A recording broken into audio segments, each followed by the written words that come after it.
حضرت ابو ہریرہ رضی اللہ تعالیٰ عنہ اس کے راوی ہے، صحیح بخاری کی حدیث ہے،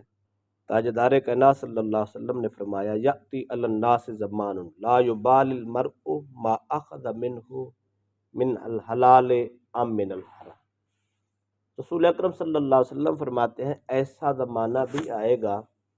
لوگ اس بات کی پرواہ ہی نہیں کریں گے کہ میرا رزق حلال طریقے سے آ رہا ہے یا حرام طریقے سے، یعنی دنیا کا حرص اتنا ہو جائے گا، مال جمع کرنے جائیدادیں بنانے کا اتنا حرص ہو جائے گا، پر لوگ مال ہی طلب کریں گے، مال آنا چاہیے خواہ حرام کے راستے سے آئے یا حلال کے راستے سے، جائز ہو یا ناجائز ہو، جس طرح ہو مال اکٹھا کرو۔ تو سرکار نے 1400 سال پہلے یہ ہمیں خبر دے دی، آگاہ کر دیا ایسا زمانہ بھی آئے گا، لہذا ایسے زمانے میں اپنے آپ کو بچائے رکھنا، حلال کا کمانا ہے، حرام کے رزق سے بچنا۔ اگر ہم غور کریں تو مجھے تو شک لگتا ہے یہ وہی زمانہ ہی آ پہنچا ہے، صرف مال کی ہی دور ہے، نہ ایمان کا پتہ ہے، نہ دین کا پتہ ہے، نہ حلال کا پتہ ہے، نہ حرام کا۔ دوسری بات بھی صحیح مسلم اور بخاری کی ہے، حضرت نعمان بن بشیر رضی اللہ تعالی عنہ،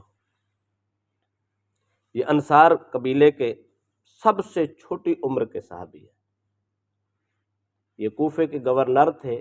امیر معاویہ رضی اللہ عنہ کے زمانہ میں، جب یزید نے امام حسین کے ساتھ معرکہ کربلا برپا کیا تھا تو اس وقت یہ گورنر تھے۔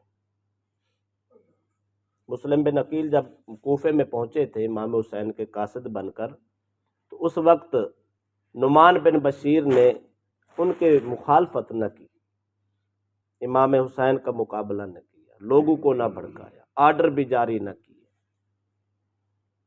حتیٰ کہ ان کے ساتھ اچھے معاملات کیے۔ جب مسلم بن عقیل کے ساتھ اچھے معاملات کیے تو 24 گھنٹوں میں ہزاروں لوگوں نے دست پر بیعت کر کے اقرار کر دیا حسین کو آنا چاہیے، ہم کلمہ پڑھ کے ان کے ہاتھ پہ بیعت کرنے کے لیے تیار ہیں۔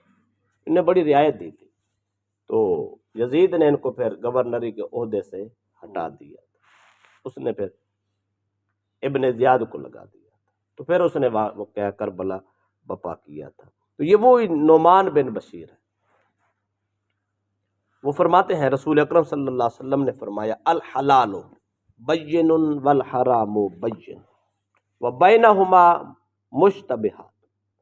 نبی اکرم صلی اللہ علیہ وسلم نے فرمایا حلال چیزیں بھی واضح ہیں، اللہ اس کے رسول نے تمہیں کھول کے بتا دی ہے، حرام چیزیں بھی واضح ہیں، اللہ پاک نے اس کی بھی حد بندی کر دی ہے، اس کا بھی نام بتا دیا ہے۔ کچھ چیزیں ایسی ہیں جو مشتبہات ہیں، حلال اور حرام کا پتہ نہیں چلتا، شبہات والی ہے، شک والی ہے۔ سرکار نے فرمایا لا یعلمہن کثیر من الناس، بہت سے لوگ اس سے آگاہ نہیں ہیں، لوگوں کو پتہ ہی نہیں ہے یہ حرام ہے یا حلال ہے، شبہ ہے۔ تو شبہ والی چیزوں کے بارے میں سرکار نے فرمایا من اتقى الشبہات استبرأ لدینہ وعرضہ، جو شخص شبہات والی چیزوں سے بچے گا وہ اپنا دین بھی بچا جائے گا، اپنی عزت بھی بچا جائے گا۔ فرمایا ومن وقع فی الشبہات وقع فی الحرام، جو شخص شبہات والی چیزوں کو اپنائے گا خیر ہی ہے، کون سا یہ حرام ہے، شبہ ہی ہے نا، بس اتنی گنجائش میں اگر اس میں داخل ہو گیا تو اللہ کے نبی فرماتے ہیں وہ حرام میں ہی داخل ہو گیا، ایمان بھی گیا اور انسان کی عزت بھی۔ اس کی مثال سرکار نے دی، رسول اکرم صلی اللہ علیہ وسلم فرماتے ہیں ہر بادشاہ کا ایک چراہ گاہ ہوتی ہے، چراہ گاہ کہتے ہیں ممنوع علاقہ، ہر بادشاہ حکمران ایک علاقہ ممنوع رکھتے ہیں، اس کی باقاعدہ سیفٹی ہوتی ہے، اس پہ فورس بیٹھی ہوتی ہے، اس کی بڑی خاص حفاظت ہوتی ہے، تالے لگے ہوتے ہیں، راستے بڑے سیو ہوتے ہیں، اور باہر لکھ دیا جاتا ہے یہ علاقہ ممنوع ہے، یہاں بغیر اجازت کے آنا منع، بڑی دیکھ بھال ہوتی ہے، ہر بادشاہ کی اسی طرح ہوتی ہے۔ تو رسول اکرم صلی اللہ علیہ وسلم نے فرمایا اللہ کی بھی چراہ گاہ ہے، جو چیزیں منع ہیں نا، حرام ہے، یہ نہیں کرنا، یہ نہیں کرنا، یہ نہیں کرنا، یہ نہیں کرنا، یہ جتنی چیزیں حرام ہے، سود ہے، شراب ہے، نشہ ہے، تاش ہے، یا جو بھی معاملات ہیں جن جن سے اللہ رسول نے منع کیا، یہ خدا کی چراگاہ۔ تاجدار کائنات صلی اللہ علیہ وسلم فرماتے ہیں جو لوگ بادشاہ کی چراگاہ کے ارد گرد اپنے جانور نہیں چراتے وہ تو بچے رہتے۔ جانور ہی دور چرانا ہے، کون سا جانور پڑے گا؟ نہ پڑے گا نہ سزا ہوگی۔ کچھ لوگ ایسے ہوتے ہیں کہتے ہیں خیر ہے آگے کھڑا ہو جاؤں گا، جانور اس قریب قریب چروا لے تاکہ یہاں گھاس زیادہ ہے، جانوروں کا پیٹ بھر جائے گا۔ لالچ میں پڑ جاتے ہیں تو کیا کرتے ہیں، جانور چھوڑ دیتے ہیں، چرانا شروع کر دیتے ہیں۔ جانور تو پھر جانور ہوتا ہے، جانور کو کیا پتہ ادھر جانا نہیں جانا، اس نے تو دیکھنا ہے ادھر تو بہت ہی سبزہ ہے، اس نے تو جا منہ مارنا ہے۔ تو جو آدمی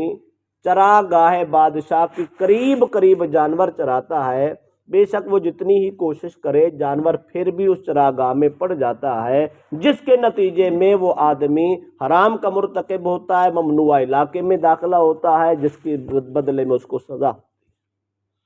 تاجدار کائنات صلی اللہ علیہ وسلم فرماتے ہیں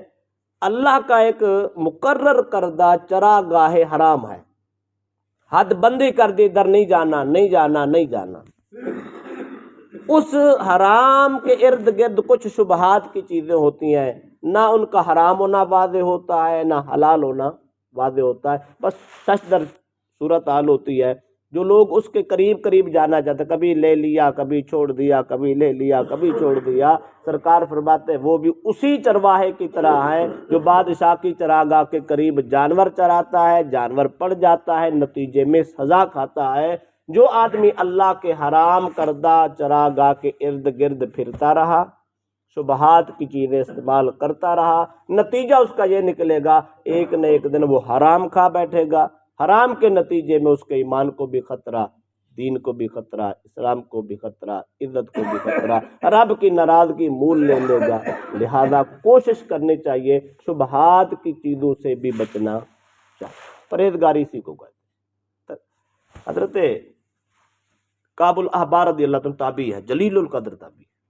انہوں نے فاروق اعظم رضی اللہ تعالیٰ سے مسئلہ پوچھا، حضور تقویٰ کیا ہوتا ہے؟ فاروق اعظم نے ایسے کپڑے سارے پکڑ کے کنج کے اچھے طریقے سے چل پڑے، کہتے میری طرف دیکھ، اور میں ایسے سمجھیے جنگل ہے ہمارے پاس، جھاڑیاں ہیں، کانٹے دار جھاڑیاں ہیں، گزرنے کا راستہ نہیں ہے۔ اگر اس جنگل سے آدمی نے گزرنا ہو، پار بھی جانا ہو، اور وہ چاہے میرے کپڑے بھی نہ پھٹیں، کانٹے بھی نہ چبھیں، میں کہیں گر بھی نہ جاؤں، بتا کیسے جائے؟ کپڑے کنج کے پکڑ کے سمیٹ کے فرمایا آ جا۔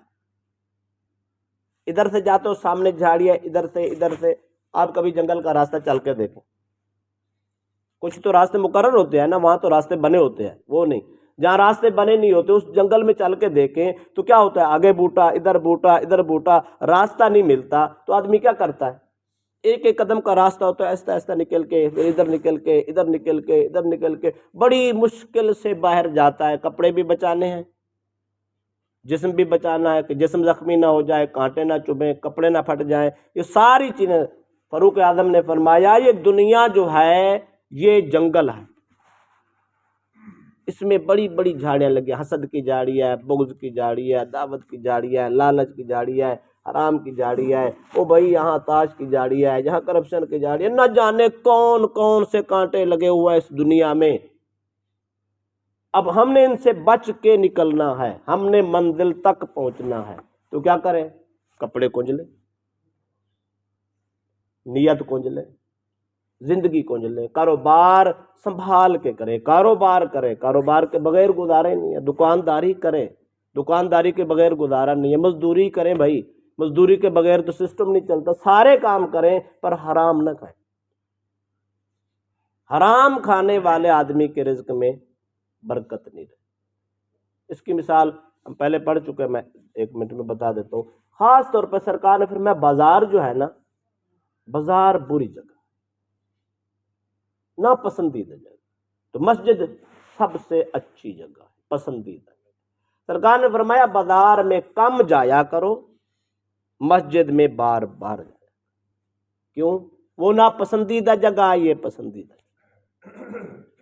وجہ کیا ہے؟ وجہ اس کی سرکار نے یہ بیان کی کہ جس کی مجبوری اس نے جانا، جس نے سودا صرف لینا اس نے جانا ہے، جس نے دکان ڈالی اس نے تو جانا ہے، اس کی تو مجبوری ہے،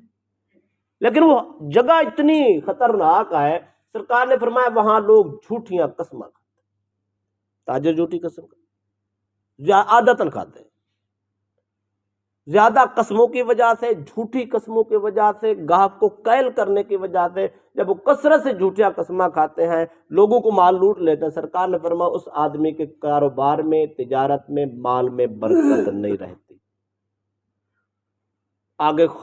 واضح جملہ سرکار نے فرما دیا، سرکار نے فرمایا اس کی جو ہے نا وہ سیل بڑی ہوگی لیکن برکت نہیں ہوگی، چند دن سیل ہوتی ہے قسمیں کھانے والے کہ اس کے بعد گاہک کو پتہ چل جاتا ہے یہ جھوٹیاں قسمیں کھاتا ہے، لوگ نہیں۔ اس لیے بازار جس آدمی کا کاروبار اس کی مجبور، اس نے جانا ہی جانا ہے، لیکن اپنے کاروبار میں احتیاط 100% کرے، کسی کو ناجائز قیمت نہ لے، جائز پرافٹ لے کر اس کو سودا دے، ایک نمبر چیز کے پیسے لے رہا ہے تو ایک نمبر چیز دے، 2 کے لے رہا ہے تو پھر 2 دے۔ اگر ایمانداری سے کاروبار کرے، بے شک تھوڑی آمدنی ہوگی لیکن اس میں برکت اتنی ہوگی، سکون کے ساتھ اس کا وقت اچھا پاس ہوگا۔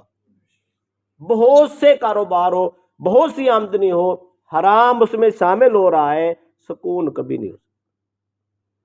وقتی طور پہ آدمی کہے کہ میں یہ کر لوں لیکن نتیجہ کیا ہوتا ہے؟ اس کا نتیجہ مصیبت ہی مصیبت ہوتا ہے۔ جس آدمی کے حلال رزق میں حرام شامل ہو رہا ہے، بے سکونی ہے، دکھ ہے، تکلیف ہے، مصیبت ہے، اس کو سمجھ نہیں آتی، ایک سے جان چھوٹ رہی، دوسری میں جان چھوٹی، تیسری میں پڑ جاتا ہے، اس کو سمجھ نہیں آتی، لیکن وہ کہتا ہے کمانا تو ہے۔ گزارش یہ ہے